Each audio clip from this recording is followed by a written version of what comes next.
Continue करते हैं अपना डिस्कशन। हम लोगों ने लास्ट क्लास में प्रोजेक्टाइल मोशन जब स्टार्ट किया था, और प्रोजेक्टाइल मोशन में हम लोगों ने क्या क्या प्रूव किया था। हम लोगों ने प्रूव किया था कि टाइम ऑफ फ्लाइट हमारा क्या आता है, 2u sin theta by g, और रेंज क्या आता है, u square sin 2 theta by g. और कुछ इंपॉर्टेंट फैक्ट्स थे। मैंने क्या बोला था कि मैक्सिमम रेंज जो होता है हॉरिजॉन्टल और वर्टिकल के बाइसेक्टर के अलॉन्ग होता है, और मैक्सिमम रेंज के ऊपर जब लैंडिंग होती है तो भी वर्टिकल और हॉरिजॉन्टल के बाइसेक्टर के अलॉन्ग होती है। और मैंने बोला था इस तरह की चीज इंक्लाइन के लिए भी होल्ड करेगी, जो कि मैं बाद में प्रूव करूंगा। ठीक है। उसके अलावा हम लोगों को कॉम्प्लीमेंट्री एंगल्स पे जो रेंज आती है हम लोगों की सेम आती है, ये भी मैंने प्रूव किया था। ठीक है। अब हम लोग बात करते हैं मैक्सिमम हाइट कितनी होगी, पॉइंट ऑफ रिएक्शन से ऊपर मैक्सिमम हाइट कितनी होगी। तो देखो एक चीज, जब मैक्सिमम हाइट है तो y कोऑर्डिनेट मेरा मैक्सिमम है। y कोऑर्डिनेट अगर मैक्सिमम है तो यानी dy बाई dt जीरो होगा, right. dy by dt zero, इसका मतलब क्या है, y वेलोसिटी जीरो है, राइट। तो अभी हम लोगों ने रिजॉल्व किए थे, देखो वेलोसिटीज, तो vertical velocity u sin theta था, और वर्टिकल एक्सेलरेशन नीचे की तरफ माइनस जी था, राइट। तो time of in fact maximum height के लिए क्या कर सकते हैं, v square minus u square equal to 2ay/sy लगा देते हैं। ठीक है। तो मैक्सिमम हाइट पे वी वाई मेरा जीरो और यू वाई तो मेरा यू साइन थीटा, तो डाल दिया zero square minus u square sine square theta, right. U y की जगह इक्वल टू 2ay, तो ay मेरा माइनस जी है और sy मेरा क्या, मैक्सिमम हाइट कैपिटल एच है। तो इसका यूज करके मेरे पास क्या आ गया, मैक्सिमम हाइट आ गई मेरी you square sine square theta upon 2g, ये मेरी मैक्सिमम हाइट आ गई प्रोजेक्टाइल की। ठीक है। इसके बाद फिर क्या है, ट्रैजेक्टरी इक्वेशन होता है। ट्रैजेक्टरी इक्वेशन बहुत इंपॉर्टेंट है। और कैसे होता क्या ट्रैजेक्टरी इक्वेशन, एक्स कोऑर्डिनेट और वाई कोऑर्डिनेट में आपस में क्या रिलेशन है, that is your trajectory equation. ठीक है। तो अभी ध्यान से देखना, एक्स कोऑर्डिनेट क्या हो जाएगा, तुमको पता है एक्स डायरेक्शन में स्पीड मेरी कितनी होती है, यू कॉस थीटा, और एक्स डायरेक्शन में एक्सेलरेशन तो कुछ है ही नहीं। इसका मतलब क्या, एक्स वेलोसिटी मेरी कांस्टेंट ही रहने वाली, राइट। तो ये तो u cos theta into t हो जाएगा एक्स कोऑर्डिनेट, और वाई कोऑर्डिनेट क्या हो जाएगा, u sine theta t minus half g t square, basically y direction में u t plus half a t square लगा देंगे। अब इन दोनों इक्वेशन में से मैं क्या कर सकता हूँ, टी को एलिमिनेट कर देता हूँ, तो मेरे पास क्या आ जाएगा, y और x में रिलेशन आ जाएगा। तो इससे t को क्या डाल दिया, x upon you cos theta डाल दिया। तो क्या आ गया मेरे पास, x upon you cos theta डाल दिया, सिंप्लीफाई किया तो क्या आ गया फाइनली मेरे पास, y equal to x tan theta minus half g x square upon u square cos square theta. ठीक है। तो ये एक गिवन x पे y की क्या वैल्यू होगी, ये हमारे को बता रहा है। ठीक है। बाय द वे, ये जो ट्रैजेक्टरी इक्वेशन है, this is valid not only from for ground to ground projectile, but also if the projection is happening from ground to above ground or ground to below ground।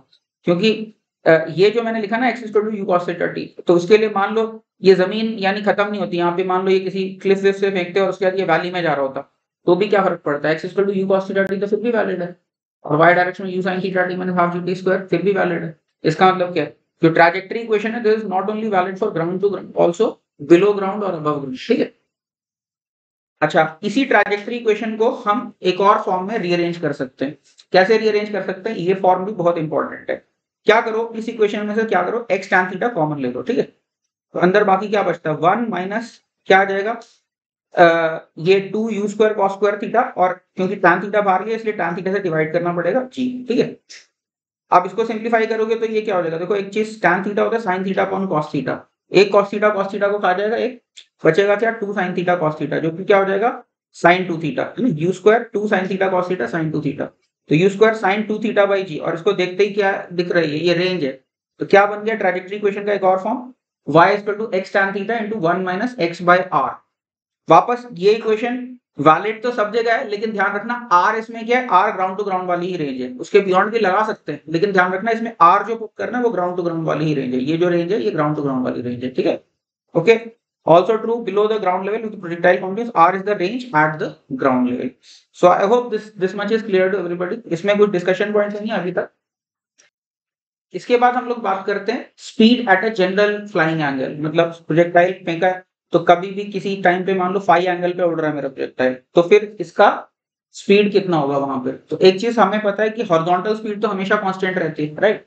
तो मान लो जब ये phi angle पे उड़ रहा है horizontal से, तब इसकी स्पीड मान लो v है, तो हॉरिजॉन्टल कंपोनेंट ऑफ स्पीड क्या हो जाएगा, v cos फाई हो जाएगा, और v cos फाई तो u cos थीटा के बराबर ही होना चाहिए। तो क्या लिखा, since there is no acceleration in the horizontal direction, the horizontal component of velocity always remains constant। Suppose the projectile is flying with speed v at an angle phi, तो u cos theta क्या हो गया, v cos phi, इसका मतलब v क्या आ गया, u cos theta upon cos phi। आ गया समझ में, क्लियर है। इसके बाद फिर क्या है, radius of curvature at general phi. जब प्रोजेक्टाइल मेरा हॉरिजॉन्टल से फाई एंगल पे उड़ रहा है, तब मैं जानना चाह रहा हूँ कि रेडियस ऑफ कर्वेचर कितना होगा। ठीक है। तो याद करो लास्ट क्लास में मैंने बताया था रेडियस ऑफ कर्वेचर कैसे निकालते हैं। मैंने नॉर्मल एक्सेलरेशन और रेडियस ऑफ कर्वेचर में रिलेशन डिराइव किया था, याद आ रहा है? लास्ट क्लास में मैंने डिराइव किया था नॉर्मल एक्सेलरेशन और रेडियस ऑफ कर्वेचर में रिलेशन। तो क्या आया था मेरा? Radius of curvature was speed square divided by normal acceleration, यही था ना? तो अब सोचो जब ये फाई एंगल पे उड़ रहा है तब एक्सेलरेशन तो इसका हमेशा ही जी डाउनवर्ड्स है, अर्थ की ग्रेविटी तो लग रही है, और क्या लग रहा है, ठीक है? अब इस जी का जो कुछ कंपोनेंट होगा वो पाथ के परपेंडिकुलर होगा, वो कितना होगा? जी cos फाई, और यही तो मेरा नॉर्मल एक्सेलरेशन, टोटल एक्सेलरेशन जी है, इसका जी sin फाई जो है वो टेंजेंशियल एक्सेलरेशन हो गया, और जी cos फाई जो है मेरा नॉर्मल एक्सेलरेशन हो गया। तो अगर मेरे को यहाँ पे स्पीड पता चल गई तो speed square divided by g cos phi कर दूंगा तो मेरा रेडियस ऑफ कर्वेचर आ जाएगा, ठीक है कि नहीं? ओके, क्या लिखा? Recall that in a previous section we had proved that radius of curvature is related to normal acceleration as r is equal to v square upon an. Now consider the projectile moving at an angle phi with horizontal. तो an क्या हो गया? g cos phi, जैसे मैंने बताया, और speed मैंने just पिछले सेक्शन में डराइव की, क्या? u cos theta upon cos phi, पिछले सेक्शन में डराइव किया था। तो अब जस्ट सब्स्टिट्यूट कर दो v स्क्वायर बाय an, तो u square cos square theta upon cos square phi into 1 upon g cos phi। समझ में आ रहा होगा? क्या आ गया? u square cos square theta upon g cos cube phi, ये मेरा रेडियस ऑफ कर्वेचर आ गया, ठीक है? तो रेडियस क्या आ गया? u square cos square theta upon g cos cube phi। तो मिनिमम कब होगा रेडियस ऑफ कर्वेचर? सोच के देखो, cos फाई जब मैक्सिमम होगा तो रेडियस ऑफ कर्वेचर मिनिमम होगा, ठीक है? तो cos फाई मिनिमम कब होगा? जब फाई जीरो होगा, राइट? फाई जीरो कब होगा? हाईएस्ट पॉइंट ऑफ ट्रैजेक्टरी पे, तो यहाँ पे सबसे छोटा रेडियस ऑफ कर्वेचर होता है, ठीक है? और यहाँ पे लैंडिंग और लॉन्चिंग और लैंडिंग पॉइंट्स पे सबसे बड़ा रेडियस ऑफ कर्वेचर होगा, ठीक है या नहीं? ओके, अगर ground to ground projectile, otherwise ground के आगे भी चलते जा रही तो फिर रेडियस ऑफ कर्वेचर बढ़ता चला जाएगा। जैसे जैसे जाओगे देखो, फाई 90 डिग्री को टेंड करने लग जाएगा, जैसे जैसे गिरते जा रहा है पत्थर, तो हॉरिजॉन्टल स्पीड तो कांस्टेंट है, वर्टिकल बढ़ती जा रही है, तो फाई जो हो जाएगा 90 डिग्री को टेंड करने लगेगा after a very long time, ठीक है? तो रेडियस कर्वेचर भी बढ़ते जाएगा। बट ग्राउंड टू ग्राउंड है तो हम कह सकते हैं कि लॉन्चिंग और लैंडिंग पॉइंट्स पे हमारा रेडियस कर्वेचर मैक्सिमम होगा और हाईएस्ट पॉइंट पे रेडियस कर्वेचर मिनिमम होगा, ठीक है? तो क्या लिखा? Minimum radius of curvature occurs at cos phi equal to 1, that is phi equal to 0 और highest point of the trajectory. Maximum radius of curvature occurs for phi is equal to theta for a ground to ground projectile, ठीक है? क्योंकि phi जो है less than और equal to theta ही हो सकता है, थीटा से बड़ा तो हो नहीं सकता phi। Thus maximum radius of curvature occurs at landing and launching points for a ground to ground projectile. Okay, तो समझ में आ गई बात? यहां तक किसी को कोई डाउट तो नहीं आया हो? ओके, अगला एग्जांपल है, क्या करना है हमको? क्वेश्चन देखो, suppose a projectile has maximum height h and range r। Maximum height कितनी दे रखी है? कैपिटल H, और रेंज क्या दे रखी है? Capital R। हमें क्या प्रूव करना है? Show that horizontal distance between the points where it is at a height eta h is r into root of 1 minus eta, ये प्रूव करना है, ठीक है? प्रोजेक्टाइल अगर जा रही है तो एक गिवन हाइट पे तो दो बार होगी, इज इट नॉट? अगर मैक्सिमम हाइट से कम हाइट पे बात कर रहे हो तो दो बार होगी, इज इट नॉट? और मैक्सिमम हाइट से ज्यादा पे तो एक बार भी नहीं होगी, मैक्सिमम हाइट पे सिर्फ एक बार होगी, तो दो बार होगी ना मैक्सिमम हाइट पे। तो हमें क्या प्रूव करना है कि वो जो डिस्टेंस है मैक्सिमम हाइट से, मान लो मैक्सिमम हाइट h है, तो ये ईटा h है, तो ये दो पॉइंट्स में ये जो डिस्टेंस है ये मुझे क्या प्रूव करना है? ये r into root of 1 minus eta है, ठीक है? ट्राई करो खुद से। मैंने तो बेसिक क्वाड्रेटिक इक्वेशन ही लगा के किया है, बाकी और एलिगेंट सॉल्यूशंस एग्जिस्ट कर सकते हैं, तुम लोग सोचोगे तो और चीज आइडिया आ सकते हैं। मैं तो बिल्कुल ही स्ट्रेट फॉरवर्ड मेथड यूज किया है। एक गिवन y पे x की क्या क्या वैल्यू हो सकती है, मतलब अगर प्रोजेक्टाइल जा रहा है तो एक गिवन y पे कुछ x1 होगा, कुछ x2 होगा, तो मुझे बेसिकली क्या है, एक गिवन y पे जो दो x की वैल्यूज आएंगी उनका डिफरेंस चाहिए, यानी कुछ क्वाड्रेटिक बनाऊंगा, उसके डिफरेंस ऑफ रूट्स में देखूंगा, ठीक है? तो क्या बनेगा? ट्रैजेक्टरी इक्वेशन क्या? y equal to x tan theta into 1 minus x by r। इसको एक्सपैंड कर दिया, एक गिवन y, और y मेरा क्या है? y ईटा h है, ठीक है? तो y को ईटा h डाल दिया, और इसका देखो सम ऑफ रूट्स और प्रोडक्ट ऑफ रूट्स हमें पता है, ठीक है? और डिफरेंस ऑफ रूट्स फिर क्या हो जाएगा? सम ऑफ रूट्स का square minus 4 product of roots का अंडर रूट। ये समझ में आ रहा होगा? a square plus b square minus 2ab का अंडर रूट बेसिकली, राइट? तो अब क्या किया? अब ये क्या आ गया? तो इसी क्वाड्रेटिक का सम ऑफ रूट्स और प्रोडक्ट ऑफ रूट्स देख के ये आ गया मेरा, ठीक है? r square minus 4yr upon tan theta, ये मेरे पास आ गया, ठीक है? गिवन y के लिए। अब y को उठा के ईटा h डाल दो, और h की वैल्यू कितनी है? u square sin square theta by 2g, ठीक है? तो वो डाल दिया, और रेंज की वैल्यू क्या है? u square sin 2 theta by g। तो ये दोनों वैल्यूज डाल दो उठा के इसमें, तो फिर उसके बाद सिंप्लीफाई करके बहुत अच्छा सा रिजल्ट आ जाता है, क्या? Delta axis r into root of 1 minus eta, ठीक है? अगर ईटा टाइम्स हाइट पे पहुंचना है तो उन दोनों पॉइंट्स के बीच में जो डिस्टेंस, हॉरिजॉन्टल डिस्टेंस होगा, वो r into root of 1 minus eta हो जाएगा, ठीक है? इसी तरह से हम चाहें तो टाइम भी निकाल सकते हैं। अगर मान लो टोटल टाइम ऑफ फ्लाइट मेरा t है, तो यहां से यहां तक पहुंचने का टाइम कितना हो जाएगा? तो क्या हो जाएगा? तुम्हें पता है हॉरिजॉन्टल स्पीड तो u cos थीटा ही है, तो जो भी मेरा हॉरिजॉन्टल डिस्टेंस ट्रैवल्ड है divided by u cos theta कर देंगे तो टाइम डिफरेंस आ जाएगा। तो कितने टाइम से सेपरेटेड होंगे इन हाइट्स पे पहुंचना, तो क्या होगा t into root one minus theta. ये रिजल्ट हो सकता है किसी और प्रॉब्लम में तुमको मतलब जल्दी ही काम हो जाए तुम्हारा, अदरवाइज लंबा सॉल्विंग करना पड़े। ये रिजल्ट ध्यान है तो बहुत जल्दी काम हो जाएगा तुम्हारा, ठीक है। So I hope this is clear to everybody, समझ में आया, स्ट्रेट फॉरवर्ड है, ठीक है। अगला क्वेश्चन देखते हैं अभी, क्या है हमारा क्वेश्चन।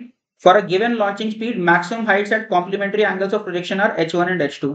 ये हमने प्रूव किया था ना लास्ट क्लास में कि 30 डिग्री और 60 डिग्री पे जैसे सेम हाइट आएगी, नॉट हाइट मैक्सिमम रेंज, मतलब रेंज बराबर आएगी 30 और 60 पे, 10 और 80 पे बराबर रेंज आएगी, ठीक है। तो अब मान लो कॉम्प्लीमेंट्री एंगल्स पे h1 और h2 मेरी हाइट्स आ रही है, ठीक है। तो क्या निकालना है, पार्ट ए लॉन्चिंग स्पीड निकालनी है, पार्ट बी रेंज निकालनी है करस्पॉन्डिंग, और पार्ट सी क्या maximum range for the given launching speed. ये तीन चीजें कैलकुलेट कर, ठीक है। तो जो भी तुम्हारी अंडरस्टैंडिंग है उसको लगा के ट्राई करो उसको। हाँ, तो देखो कॉम्प्लीमेंट्री एंगल्स हैं और हमें पता है मैक्सिमम हाइट क्या होती है, u square sine square theta by 2g। तो एक के लिए साइन स्क्वायर थीटा आएगा तो दूसरे के लिए थीटा को 90 माइनस थीटा डालोगे तो कॉस स्क्वायर थीटा आएगा। तो क्या आ गई, एक के लिए h1 मान लो u square sine square theta by 2g है, तो h2 क्या हो जाएगा, u square cos square theta by 2g, right. और हमें पता है sine square theta plus cos square theta तो मेरा 1 होता है, ठीक है। तो इससे मेरे पास क्या आ जाएगा, h1 प्लस h2 क्या आ गया, यू स्क्वायर बाई 2g आ गया। तो बस इससे u की वैल्यू सीधे क्या आ गई, √2g h1 प्लस h2। तो ये रिजल्ट हो सकता है कहीं पे काम आ जाए, कई बार ऐसे दे रखा होगा, मतलब पहेली की तरह से लिखा रहता है क्वेश्चन, तो ठीक है। तो u सीधे h1 और h2 के टर्म्स में आ जाएगा, ठीक है। और फिर अभी रेंज निकालनी है, तो रेंज क्या होती है, u square sine 2 theta by g. इसको मैं मैनिपुलेट करके इस तरह से लिख रहा हूँ ताकि हाइट्स के टर्म्स में एक्सप्रेस कर पाऊँ, ठीक है। साइन 2 थीटा को क्या लिखा, 2 साइन थीटा कॉस थीटा, और फिर अंडर रूट में डाल के इस तरह से मैंने लिख लिया। समझ में आ रहा होगा क्या किया मैंने। तो बस अब ये क्यों किया, ताकि ये मेरा h1 और h2 टाइप का बन जाए। तो क्या आ गया, मैक्सिमम रेंज हो जाएगी 4 रूट h1 h2, ठीक है। वापस पहली टाइप के क्वेश्चन में ये डायरेक्टली यूज कर पाओगे, ठीक है। ये मैक्सिमम रेंज आ गई, ओके। तो not maximum range, basically range आ गई, अगर h1 h2 दे रखा है तो रेंज मेरी ये आ जाएगी, ठीक है। और मैक्सिमम रेंज तो फिर आसानी है, यू स्क्वायर साइन 2 थीटा में थीटा को 45 डाल दोगे तो क्या आ गया, यू स्क्वायर बाई जी। और अगर एंगल निकालना है तो एंगल क्या हो जाएगा, तो यहाँ से देख सकते हो tan स्क्वायर थीटा तुम्हारा h1 बाई h2 हो जाएगा, राइट। tan थीटा तुम्हारा क्या होगा, रूट h1 बाई h2, या फिर डिपेंड करता है, मतलब दो थीटा पॉसिबल है ना, तो या h1 root h1 by h2 या फिर रूट h2 बाई h1, ठीक है। वो कॉम्प्लीमेंट्री एंगल्स ही होंगे, राइट। तो I hope this is clear to everybody, समझ में आया सभी को, ठीक है। एक और क्वेश्चन देखते हैं, वापस पहली टाइप का क्वेश्चन है। क्या लिखा है, for a certain projection velocity t1 and t2 are the times of flight for complementary angles. एक के लिए टाइम t1 है, एक के लिए t2 टाइम है, ठीक है। कॉम्प्लीमेंट्री एंगल्स पे ग्राउंड टू ग्राउंड प्रोजेक्शन क्या पूछा है, प्रोजेक्शन एंगल्स कितने होंगे और क्या क्या होंगे और रेंज कितनी होगी, ठीक है। ट्राई करो खुद से। हाँ, तो ये भी स्ट्रेट फॉरवर्ड क्वेश्चन ही है। कॉम्प्लीमेंट्री एंगल्स में तुम्हें पता है टाइम ऑफ फ्लाइट क्या होता है, जनरली थीटा पे 2u sin थीटा बाई जी होता है। तो एक के लिए 2u sin थीटा बाई जी हो जाएगा, ठीक है। और दूसरे के लिए क्या हो जाएगा, 2u cos थीटा बाई जी। तो बस अभी दिख रहा है ना, sin थीटा cos थीटा बड़े आराम से लेके आ सकते हैं। अच्छा, बाय द वे डिवाइड कर दो तो tan थीटा सीधे t1 बाई t2 आ जाएगा, या फिर t2 बाई t1 भी, दोनों एंगल्स पे तो सेम ही है। और रेंज क्या हो जाएगी फिर, 2u square sin theta cos theta by g. इसको रीअरेंज करके ऐसे लिख लिया मैंने, ठीक है। तो बस तो क्या आ गया, range is half ji t1 t2, ठीक है। वापस ये फॉर्मूला जब पहेली के फॉर्म में कभी लिखा होगा तो फिर ये काम आ सकता है तुम लोगों को, ठीक है। क्लियर है। इसके बाद अगला क्वेश्चन देखते हैं, क्या लिखा, a ball projected with 10 metre per second at 30 degree just clears two poles of height 1 metre each, find the separation between the poles, ठीक है। ट्राई करो। हाँ, तो इसी तरह के क्वेश्चन के लिए वो रिजल्ट दिया था मैंने, ठीक है। जस्ट चेक करने के लिए याद हुआ कि नहीं, तो याद ही होगा, अभी तो तुरंत तो किया ही हमने, ठीक है। तो क्या बस तो डेल्टा एक्स क्या हो जाएगा, सेपरेशन बिटवीन द पोल्स वही है ना, एक गिवन वाई पे दो कितना सेपरेशन होगा, तो r two root one minus theta.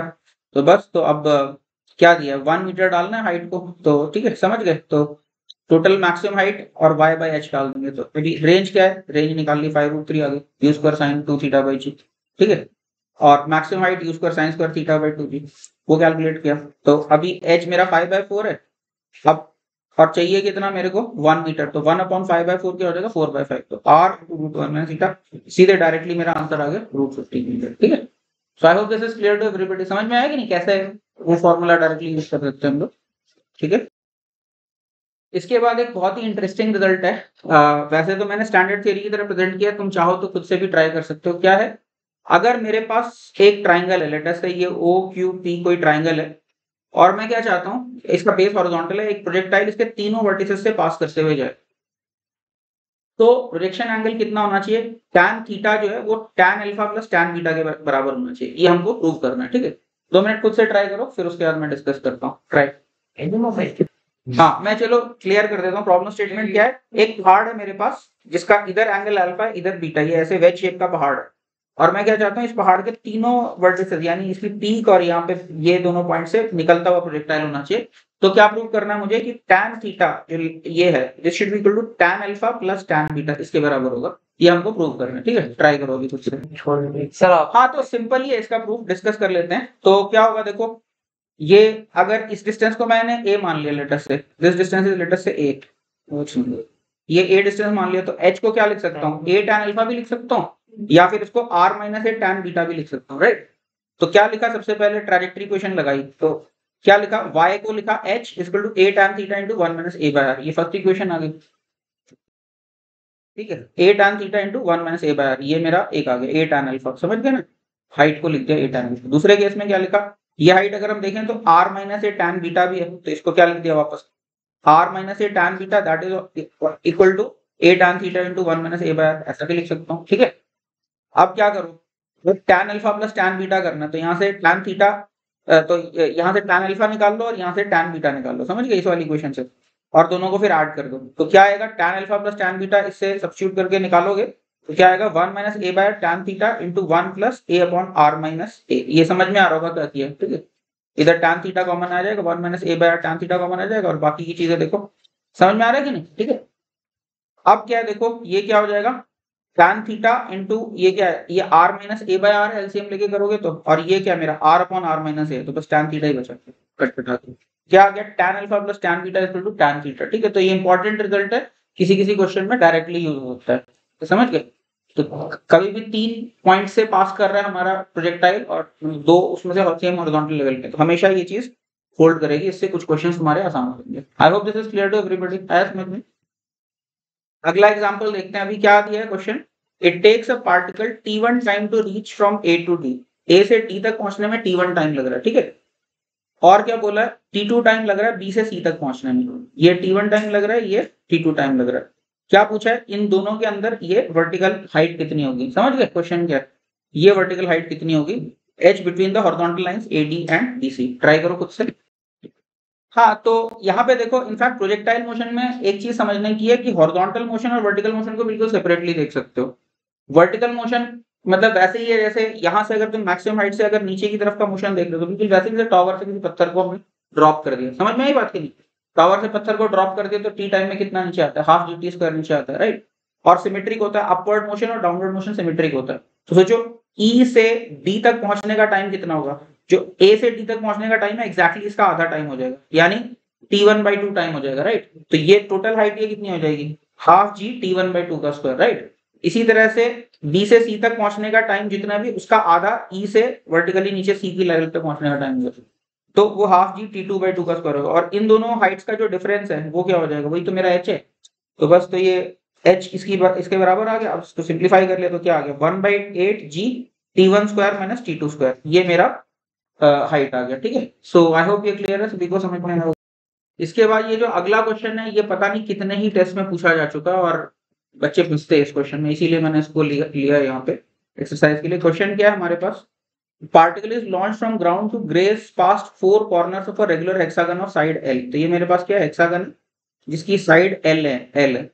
क्या पूछा है, एक पूछा है कि रेंज क्या होगी। ठीक है, ये जो प्रोजेक्टाइल जा रही है इसकी यहाँ से यहाँ तक टोटल रेंज पूछी है, और क्या पूछा है, मैक्सिमम हाइट क्या होगी, ये कितना ऊंचाई तक जा रहा है ये, और फिर क्या पूछा है, एंगल ऑफ लॉन्च, यहाँ पे ये कितने एंगल से लॉन्च किया होगा, और फिर डी पार्ट क्या है, लॉन्चिंग स्पीड क्या होगी। ठीक है, कई पार्ट्स पूछे हैं, अच्छा खासा कॉम्प्लिकेटेड हो सकता है, डिपेंड करता है किस तरह से अप्रोच करते हो इस क्वेश्चन को। ठीक है, तो यूज योर क्रिएटिविटी, कुछ भी रिजल्ट्स जो अभी तक डराइव करते हो उसको यूज करना तो यूज कर सकते हो। ठीक है, ट्राई करो थोड़ी देर, और उसके बाद फिर डिस्कस करेंगे इसको। ट्राई, ठीक है, डिस्कस कर रहा हूँ। मैंने एक तरीके से किया है, और हो सकता है कि तुम ऑल्टरनेट तरीके से करो, और वो भी एक अच्छा सोल्यूशन हो। तो मेरा तरीका देख लो। इनफैक्ट मैंने ये क्वेश्चन पिछले वाले क्वेश्चन के जस्ट बाद ही है, और पिछले वाले क्वेश्चन की इन्फॉर्मेशन को मैंने यूज करने की कोशिश की है, जो पिछले क्वेश्चन में हमने डराइव किया था ना, 1/8 g t1 square minus t2 square, मैंने उसी थीम को यूज करने की कोशिश की वैसे। ठीक है, तो क्या माना मैंने मान लिया कि बी से सी तक का मान लो टाइम जो मेरा टाउ है, ठीक है, और मुझे पता है कि जो टाइम होता है, टाइम जो होता है हॉरिजॉन्टल डिस्टेंस के प्रोपोर्शनल होता है। तो बी से सी तक अगर मेरा टाइम टाउ है तो ए से डी तक का डिस्टेंस मेरा डबल है, तो इसलिए टाइम भी 2 टाउ हो जाएगा, राइट, ठीक है। और मुझे पता है फिर ये जो हाइट है ये 1/8 जी, ये टाइम स्क्वायर माइनस ये टाइम स्क्वायर है, राइट, ठीक है। तो क्या लिखा मैंने, 1/8 जी 2 टाउ का स्क्वायर माइनस टाउ का स्क्वायर इज L रूट 3/2। समझ में आई होगी बात, ये जो वर्टिकल हाइट है ये L cos 30 डिग्री हो जाएगा, समझ में आ रहा होगा। हेक्सागन में 6 ट्राइंगल्स इस तरह से बनेंगे, राइट। तो I hope this is clear, ठीक है। अब मैंने क्या माना, मान लेते total time of flight O से P तक लेटर से कैपिटल T है। बाय द वे टाउ पूछा होता तो मैं टाउ पूरी तरह से निकाल सकता हूँ, मैंने पूरा सॉल्व नहीं किया क्योंकि टाउ पूछा नहीं था मेरे से। हम मान लेते हैं O से P तक का टोटल टाइम कैपिटल T है, तो वापस वही थीम दोबारा से यूज कर रहा हूँ 1/8 वाला। तो यहां से यहां तक का टाइम और यहां से यहां तक का टाइम हाफ जी, जो सॉरी 1/8 जी इंटू इस टाइम का स्क्वायर माइनस इस टाइम का स्क्वायर, ये वापस ये वाली हाइट के बराबर हो जाएगा, राइट।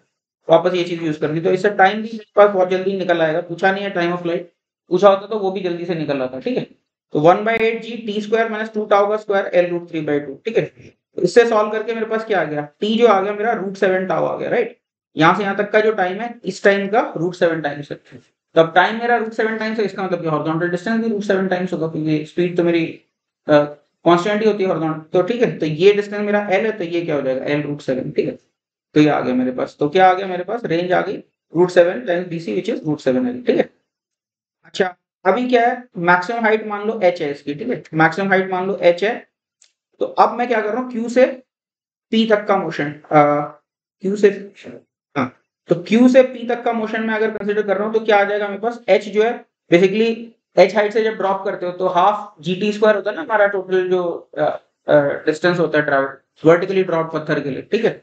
तो वो टाइम कितना हो जाएगा, यहाँ से यहाँ तक का टोटल टाइम √7 टाउ है, तो यहाँ से यहाँ तक का टाइम क्या हो जाएगा, √7 टाउ/2 हो जाएगा। तो मैक्सिमम हाइट क्या निकल जाएगी, ऐसे सीधे निकल जाएगी, क्या हो जाएगा, हाफ जी इंटू √7 टाउ/2 का स्क्वायर, ठीक है। ये मेरा मैक्सिमम हाइट। ऐसे Q से D तक जो है, Q से D तक जो है ये, या तो ये क्या है, ये टाइम मेरा टाउ है, ठीक है। तो इससे मेरे पास क्या आ जाएगा, h माइनस L रूट 3/2, समझ गए ना, ये वाली हाइट जो है, ठीक है। ये क्या हो जाएगा, हाफ जी टाउ स्क्वायर हो जाएगा, समझ में आई बात की नहीं। इन दोनों इक्वेशन से हम चाहें तो डिवाइड करके h के लिए सॉल्व कर सकते हैं, तो h भी मेरा क्या आ जाएगा 7√3L/6 आ गया, ठीक है। समझ में आई बात, ठीक है, ओके। और नहीं तो चाहते तो हम टाउ डायरेक्टली यहाँ से सॉल्व करके फिर सीधे टाउ की वैल्यू भी डाल सकते थे, क्वेश्चन से टाउ पूरी तरह से सॉल्वेबल है, पूछा नहीं ना टाउ, लेकिन सॉल्वेबल है, डायरेक्टली भी डाल सकते थे, ठीक है। अब tan थीटा मेरे को पूछा है, यहाँ पे लॉन्चिंग एंगल पूछा है, तो tan थीटा क्या होगा, वो होगा tan alpha plus tan alpha. In fact tan alpha plus tan beta होता है, यहाँ तो सिमेट्रिक ट्रायंगल जैसा मैंने बना दिया, ठीक है। तो ट्वाइस tan अल्फा हो जाएगा, और tan अल्फा क्या है, तुमको मैक्सिमम हाइट पता है, तुमको रेंज का आधा से डिवाइड कर दोगे तो सीधे tan अल्फा आ जाएगा, तो बस खत्म हो गया। तो क्या आ जाएगा, tan theta is twice h/r/2, तो 4h/r आ गया, ठीक है। वो चाहो तो कैलकुलेट कर सकते हो सॉल्व करके, h भी मेरे को पता है, r भी पता है, तो बस डिवाइड कर दोगे तो ये मेरा tan थीटा आ गया, ठीक है, ओके। और हाँ, एनर्जी कंजर्वेशन से हम चाहें तो हमने लॉन्च स्पीड अगर पूछिए तो एनर्जी कंजर्वेशन से भी निकाल सकते हैं। या तो लॉन्च स्पीड के लिए क्या क्या पता है, रेंज पता है और टाइम पता है तुमको, तो बस रेंज डिवाइडेड बाय टाइम कर दोगे तो उससे हॉरिजॉन्टल स्पीड आ जाएगी, और मैक्सिमम हाइट पता है तो u²/2g जो है वो मैक्सिमम हाइट होगी, उससे भी आ जाएगा u वर्टिकल स्क्वायर/2g। अदरवाइज मैंने एनर्जी कंजर्वेशन लगा दी, ठीक है। तो एनर्जी कंजर्वेशन से रीअरेंज करके तुम्हारे पास u की वैल्यू आ जाएगी, तो √2gh/sin थीटा आती है इससे अगर कैलकुलेट कर दे तो, ठीक है। u² 1 minus cos square theta sin square theta होगा और ये आ जाएगा, ठीक है। तो बस h की वैल्यू डाल दी, sin थीटा की वैल्यू डाल दी, क्योंकि tan थीटा पता है तो sin थीटा पता है, तो ये मेरे पास लॉन्चिंग स्पीड आ गई, ठीक है, क्लियर। अब मान लो इसके अंदर मुझे पूछा होता कि हॉरिजॉन्टल से कितना एंगल जब वो पॉइंट ए पे है, ठीक है, यहाँ से जब इस पॉइंट पे तो हॉरिजॉन्टल से कितने एंगल पे जा रहा है, तो ये भी हम चाहें तो बहुत जल्दी निकाल सकते हैं। ये 60 डिग्री नहीं होगा, ठीक है, इसके अलॉन्ग नहीं जा रहा है, ठीक है। ये एंगल कैसे निकाल सकते हैं, ये ऐसा करके ऐसा ट्राइंगल कंप्लीट कर दो, तो ये tan theta tan alpha plus tan beta is equal to tan theta, ये लगा सकते हैं, ठीक है, ठीक है। तो उससे आ जाएगा हमारे पास, तो वो कैलकुलेट करोगे, वो तो बाकी ज्योमेट्री से डायरेक्टली निकाल सकते हो इस चीज को, दिख रहा है ना। ये पूरा हेक्सागन की ज्योमेट्री में पता है तुम्हें, ये 90 डिग्री, ये 60 डिग्री, 30 डिग्री बनने वाला, राइट। तो बस उससे डायरेक्टली ये वाला tan थीटा भी आ जाएगा, ठीक है। तो ठीक है, तो तुम लोगों ने हो सकता है अल्टरनेट सॉल्यूशन किया हो, बाकी इस सॉल्यूशन को भी एक बार चाहो तो स्टडी कर सकते हो।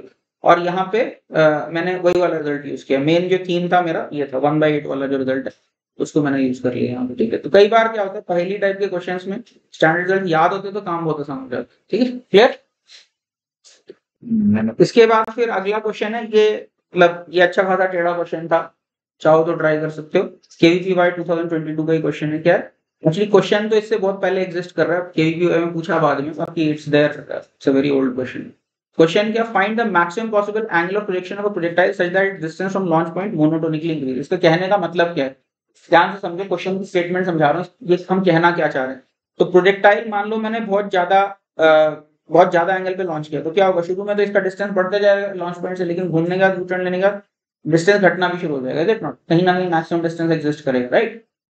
ठीक है, तो अभी क्या होगा, लेकिन अगर बहुत कम एंगल पे लॉन्च किया तो तुम देख सकते हो इसका डिस्टेंस लगातार बढ़ता ही जा रहा है, बढ़ता ही जा रहा है, बेशक ग्राउंड के नीचे आ गया तो भी डिस्टेंस बढ़ता ही जा रहा है, बढ़ता ही। तो एक कोई एंगल होगा जिसके ऊपर अगर तुमने लॉन्च किया, उस एंगल से ज्यादा ऊपर लॉन्च किया तो कोई ना कोई मैक्सिमम एग्जिस्ट करेगा, उसके बाद डिस्टेंस घटना शुरू होगा, राइट, मोनोटोनिक नहीं होगा फिर फंक्शन। और उससे कम एंगल पे लॉन्च करोगे तो फिर वो डिस्टेंस लगातार हमारा बढ़ता चला जाएगा, समझ गए कि नहीं। तो मुझे क्या पता करना है, मुझे ये पता करना है कि वो क्या एंगल हो सकता है, मैक्सिमम कितना एंगल हो सकता है, ताकि मेरा फिर भी डिस्टेंस जो मोनोटोनिकली बढ़ता रहे, घटे ना कभी। समझ गए क्वेश्चन क्या है। अभी इसमें ये प्योर मैथ्स ही है वैसे, इसमें मतलब ठीक है, खुद से सोचना पड़ेगा तुम्हें, थोड़ा सा इक्वेशन वगैरह बना के सोचने की कोशिश करो, फिर डिस्कस करते हैं उसके बाद। ठीक है, मैं डिस्कस कर दे रहा हूँ। इस प्रॉब्लम को भी करने के मल्टीपल तरीके हो सकते हैं। इनफैक्ट ये प्रॉब्लम वेलोसिटी अप्रोच से भी सॉल्व होती है, क्योंकि लेकिन अभी तुम लोगों को पढ़ाया नहीं वेलोसिटी अप्रोच, इसलिए मैं वो अप्रोच यूज नहीं कर रहा। मैंने इनफैक्ट इसके ऊपर एक वीडियो किया हुआ, उसके अंदर मैंने वेलोसिटी अप्रोच से ही किया हुआ। अभी मैं कुछ दूसरा तरीका तुम लोगों को बता रहा हूँ। तो देखो, एक बात समझने की क्या है कि प्रोजेक्टाइल अगर हम लॉन्च कर रहे हैं, स्पीड कुछ भी हो, मतलब मान लो 1 मीटर पर सेकंड से लॉन्च करो, 2 मीटर पर सेकंड से, 3 मीटर पर सेकंड से, ये जितने भी पैराबोला बनेंगे ये सारे के सारे सिमिलर पैराबोला होंगे, ज्योमेट्री एक जैसी होगी। क्यों?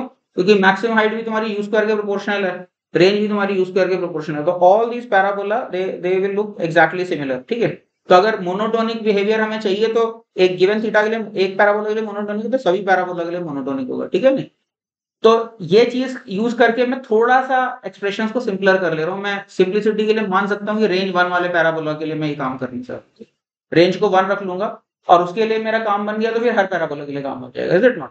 तो मैं इसी फैमिली के साथ वर्क कर रहा हूँ जहाँ पे रेंज 1 वाली फैमिली पे। ठीक है, यही लिखा, for a given launch angle all projectiles are similar since maximum height and range are both proportional to u square. ठीक है, now recall that y is equal to x tan theta into 1 minus x bar. For simplicity, we will find theta for family of projectiles for which r is equal to 1, ताकि simpler expression से हमें deal करना पड़े।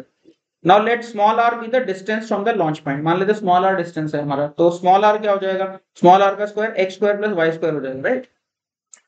और अगर r लगातार मेरा बढ़ता जा रहा है, यानी उसका डेरिवेटिव कभी भी जीरो नहीं होना चाहिए, राइट। इसका मतलब क्या है, d by dx of r square equal to 0 के कोई रूट्स नहीं होना चाहिए इस इक्वेशन के। अगर d by, समझ गए कि नहीं, मैक्सिमम एग्जिस्ट नहीं कर रहा है, मैक्सिमम में कुछ एग्जिस्ट नहीं कर रहा है, इसका मतलब क्या, उसका डेरिवेटिव जीरो कहीं पे भी होना नहीं चाहिए, क्योंकि अगर एग्जिस्ट करेगा कहीं पे तो फिर डेरिवेटिव पक्का जीरो होगा वहां पे। ठीक है, तो हम क्या बोल सकते हैं इसका, अंदर 2x plus 2y dy by dx equal to 0 should have no solution for x greater than 0।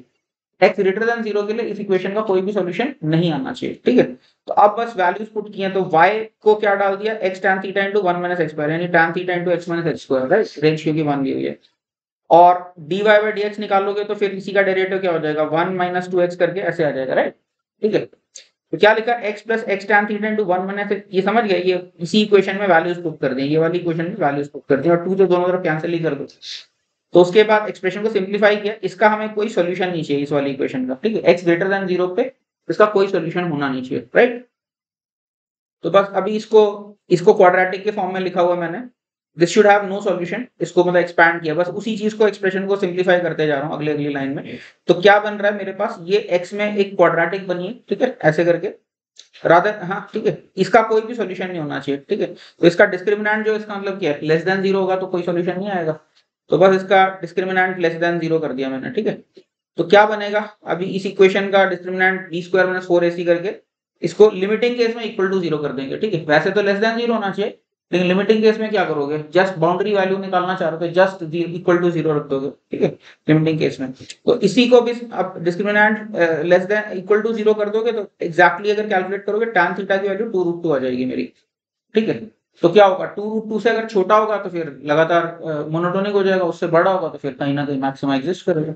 ठीक है नहीं, तो बस theta is less than tan inverse 2√2। इसको चाहो तो cos इनवर्स में एक्सप्रेस करना है, तो tan थीटा अगर 2√2 है तो cos थीटा जो हो जाएगा वो तुम्हारा 1/3 आ जाएगा, मतलब अच्छा नंबर आ जाता है। तो इसका मतलब क्या, theta should be less than cos inverse 1/3, calculate करोगे तो वो 70.5 डिग्री आ जाता है, ठीक है, करीब करीब 70.5 डिग्री से कम होगा तो डिस्टेंस लगातार बढ़ते जाएगा।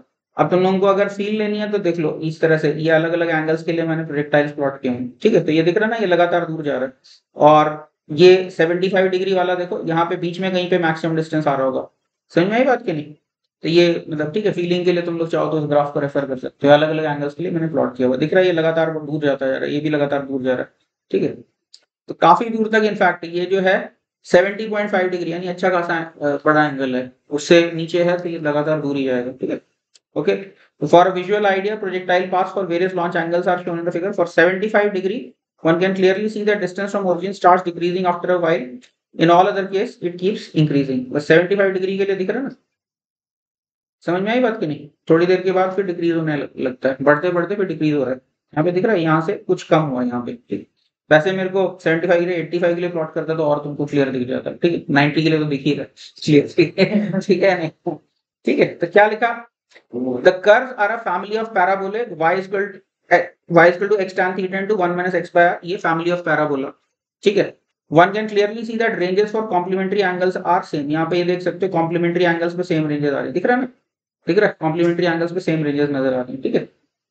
अच्छा, फिर क्या लिखा, a curve joining vertices of the family of parabolae is also parabola, मतलब यहाँ पे इनकी वर्टिसेस को जोड़ने वाला अगर एक कर्व बना दोगे, ठीक है, तो ये भी it happens to be a parabola. तो ऐसे अगर लॉन्च एंगल अलग अलग स्पीड से लॉन्च कर रहे हो, नहीं सॉरी स्पीड सेम रखते हैं, अलग अलग एंगल्स पे लॉन्च कर रहे हो, तो ये एक फैमिली ऑफ पैराबोला बनेगा ना, ऐसे ऐसे करके पीछे की तरफ लॉन्च करोगे, तो इन सब की पीक्स को जोड़ने वाला जो कर्व होगा, इट टर्न्स आउट ये भी एक पैराबोला होता है। ये क्यों होता है पैराबोला, इसकी भी बात मैं बाद में रिग्रेस प्रूफ करूंगा एक आगे वाली क्लास में, ठीक है। और ये जो पैराबोला बनता है इसको हम कहते हैं सेफ्टी पैराबोला। क्यों कहते हैं सेफ्टी पैराबोला, तो जैसे समझो दिवाली पे तुमने अनार चलाया, तो अनार चलाया तो ऐसे ऐसे करके उसके सिंडर्स इस तरह से गिरते हैं, सब तरफ स्पार्क्स उसके निकलते हैं, तो तो एक रीजन होगा जिसके अंदर अगर कोई इंसान होगा तो वो जल सकता है, ठीक है, उसको चोट लग सकती है, या कोई बॉम्ब के शार्ट सब जगह अगर यू स्पीड से उड़ रहे हैं, तो there will be a region in which I mean that will be the danger region. तो इसके बियॉन्ड जो रीजन है उसको हम कह सकते हैं वो सेफ रीजन है, तो इसीलिए इस पैराबोला को सेफ्टी पैराबोला बोल दो, मैं वैसे डेंजर पैराबोला बोलता था, बाकी तुम्हारी मर्जी कैसे देखोगे, क्योंकि इसके अंदर जो डेंजर है, इसके बाहर में सेफ्टी है, ठीक है, तो जो बोलना चाहो, ठीक है। वैसे safety parabola is more common word, I came to know about that later on, तो मैं इसको डेंजर पैराबोला ही कहता था उसके पहले, ठीक है, समझ गए कि नहीं? तो ये भी पैराबोला है। We will later find its equation in a problem. If a bomb explodes uniformly, then people outside this envelope are safe and hence the word safety parabola, ठीक है। दिवाली का अनार का भी इसी तरह का बिहेवियर होगा, ठीक है। तो this is it for today's class, मेरे ख्याल से समझ में आया होगा ये क्वेश्चन, ठीक है। इसके आगे फिर प्रोजेक्टाइल मोशन में ही और चीजें देखेंगे और 2D मोशन में और कुछ चीजें एक्सप्लोर करेंगे, ठीक है। Thank you very much.